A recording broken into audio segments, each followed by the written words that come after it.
श्री शिवाय नमस्तुभ्यम। हम सबको पता है कि 25 जुलाई को वर्ष 2026 की सबसे अहम सबसे प्यारी एकादशी, जिसे हम प्यार से देवशयनी एकादशी के नाम से जानते हैं। यानी देवशयनी का नाम क्या हुआ, मतलब क्या हुआ कि देवता अब सोने जाएंगे, है ना। और अब 30 तारीख से लगेगा सावन का पवित्र महीना, तो अब पूरे विश्व का कारभार किसके कंधे पे रहेगा? अरे जल्दी से बताओ, किसके कंधे पे? भोलेनाथ के कंधे पे रहेगा।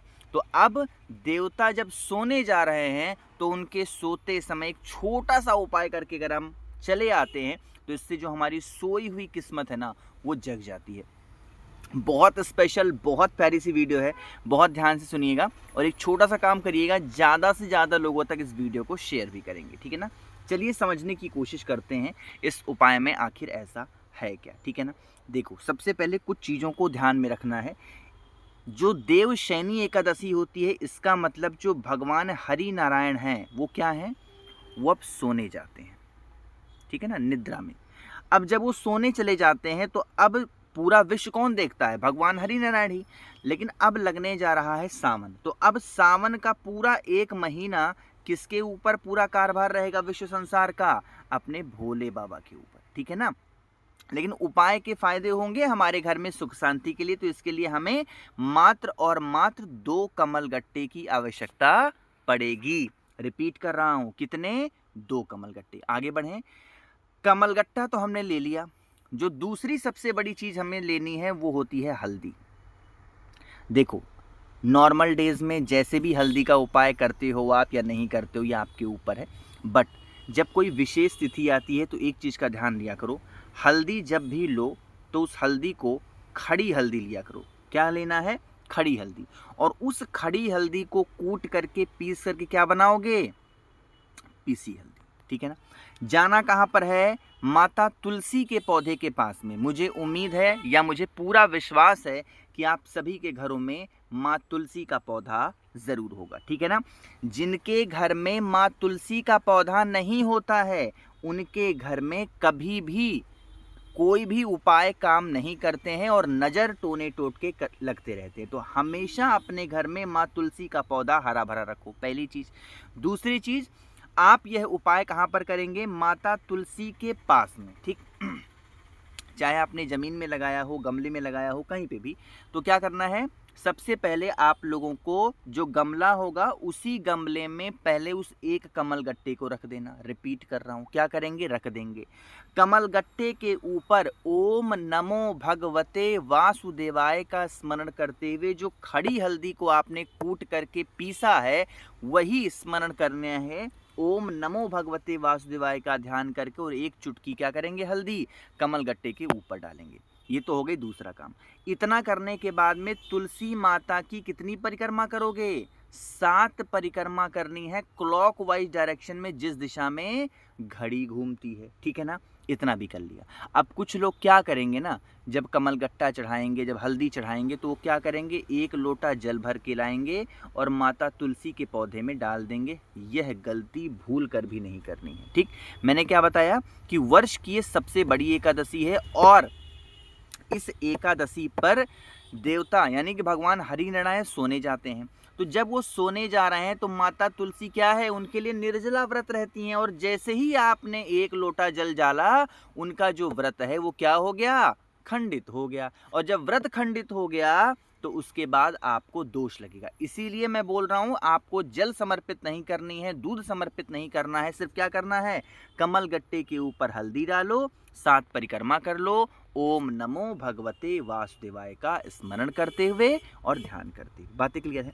अब बारी आती है कि भैया हमारे घर में तुलसी माता का पौधा नहीं है, क्या हम किसी और के घर में जाके कर सकते हैं? तो इसका जवाब है नहीं।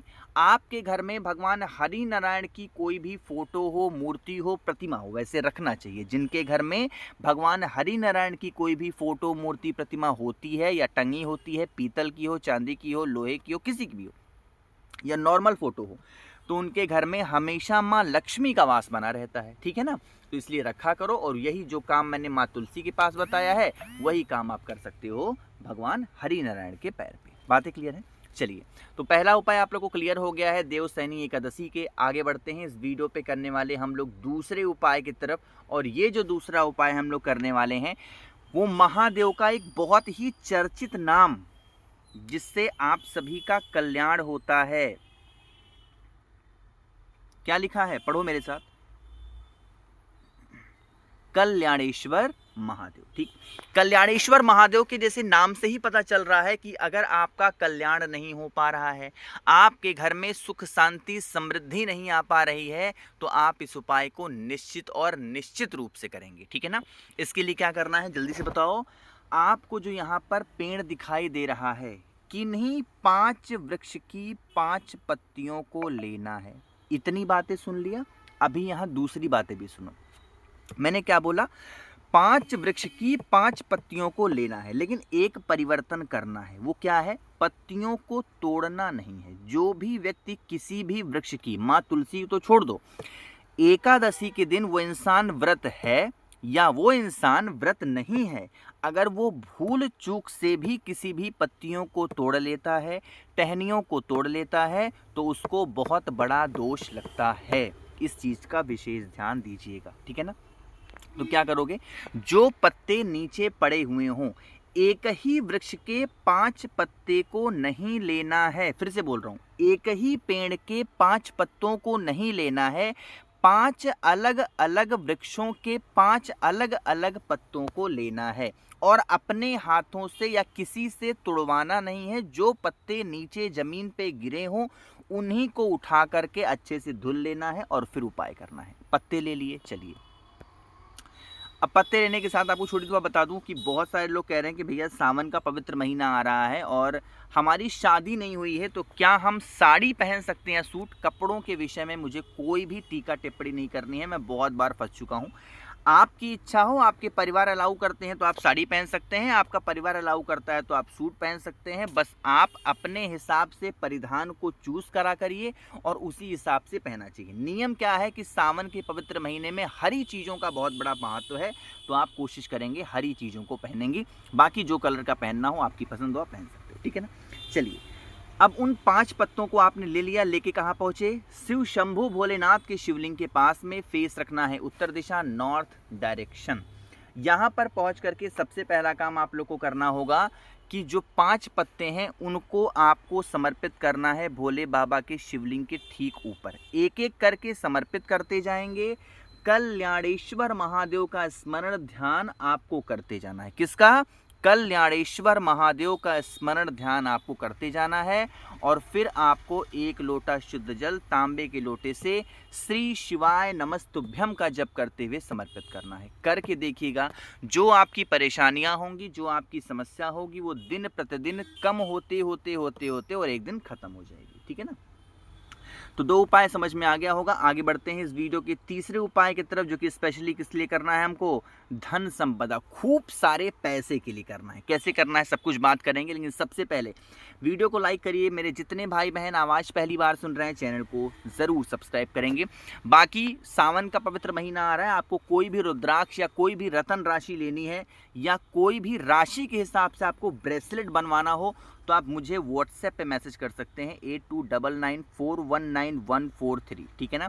रिप्लाई थोड़ा लेट में ज़रूर आएगा, बट आएगा ज़रूर, ये मैं आपको आश्वासन देता हूँ। ठीक, चलिए। धन संपदा के लिए क्या करना है, आपके पास में 2 ऑप्शन है।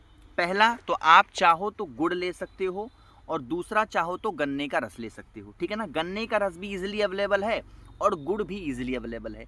गन्ने का रस में तो कुछ नहीं करना है, लेकिन जो गुड़ लोगे उसको हल्का सा एक कटोरी में पानी लेना और उसमें गुड़ को अच्छे से भिगा देना, तो जैसे गुड़ का कलर क्या हो जाएगा, एकदम से ब्राउन हो जाएगा, यानी गुड़ का पानी तैयार होगा। और साथ ही साथ क्या है आपके पास में, गन्ने का रस। गन्ने के रस में एक चीज़ का ध्यान रखिएगा कि जब आप गन्ने का रस लेने जाएंगे तो सादा रस लेंगे, ना तो उसमें नमक रहेगा, ना तो उसमें पुदीना रहेगा, ना नींबू रहेगा, ना कुछ रहेगा, ना कुछ रहेगा, सादा गन्ने का रस। ठीक है ना। 1 गिलास ले लो और उसको लेकर के कहाँ जाओगे, माँ तुलसी के पास में। कहोगे भैया अभी आपने बताया कि कोई भी जल नहीं डालना है, तो मैं कहाँ कह रहा हूँ जल डालना है। गन्ने का रस या गुड़ का पानी लेना, तुलसी माता के पास बैठना और यहाँ नीचे क्यारी के पास में छोटी सी कटोरी रखना। अपना नाम और गोत्र बोल करके 5 बार उस गुड़ के पानी को या उस जल को अपने हाथों में लेकर के इस कलश के अंदर डाल देना। कितनी बार? 5 बार अपना नाम और गोत्र बोल के। माँ तुलसी से विनती करना, प्रार्थना करना कि हमारे घर में धन संपदा की बहुत कमी है, माँ लक्ष्मी का आगमन नहीं है, कुछ भी ऐसा करें जिससे हमारे घर में देवी माता का वास हो। ऐसे प्रार्थना करके फिर आप क्या करेंगे, इस कलश को उठा के घर में ले जाएंगे। एकादशी जब खत्म हो जाएगी तो अगले दिन फिर वही जल ला करके 5 बार में तुलसी माता की क्यारी में डाल देना। असीम धन संपदा की कृपा आपके घर परिवार पे बनी रहेगी। देखो भाई, कोशिश की अच्छा समझाने की। नंबर दोबारा नोट कर लो, 8299419143, ठीक है ना। वीडियो पसंद आती हो तो लाइक करिएगा। मेरे जितने भाई बहन आवाज़ पहली बार सुन रहे हैं चैनल को सब्सक्राइब करेंगे। कुछ पूछना हो तो नीचे कमेंट सेक्शन में पूछ सकते हैं। श्री शिवाय नमस्तुभ्यम।